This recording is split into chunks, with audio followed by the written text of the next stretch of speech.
Velkommen til præsentationen af vores nye, smukke, smarte Darwin-produkt. Darwin er produceret i Spanien på en lille spansk fabrik, hvor de arbejder med de her aluminiumstænger, de arbejder med plastik, og de arbejder ud fra gældende EU-regler og love omkring brugen af plastikprodukter.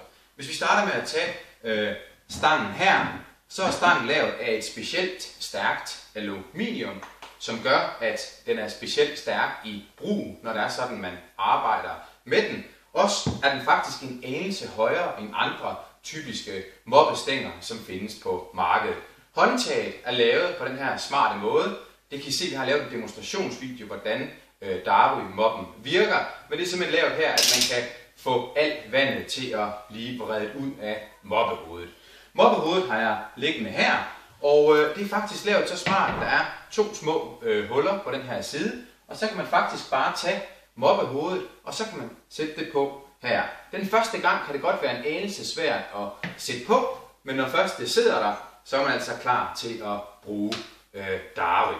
Vi har to forskellige moppehoveder, hvoraf det ene er i viskosemateriale, som I ser her, og den anden er i bomuld. Og der kan man altså selv vælge, beroende på, hvordan og hvorledes man gerne vil have sit moppehoved.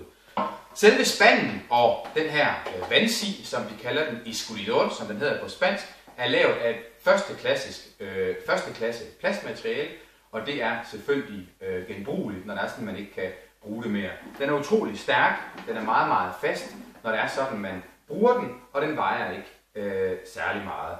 Så Darwins produkter er altså lavet af kun de bedste materialer.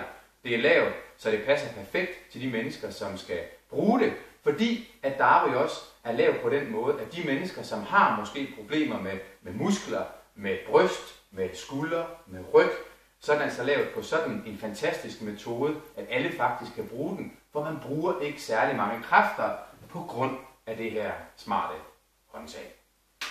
Det var lidt omkring Darwin-moppen.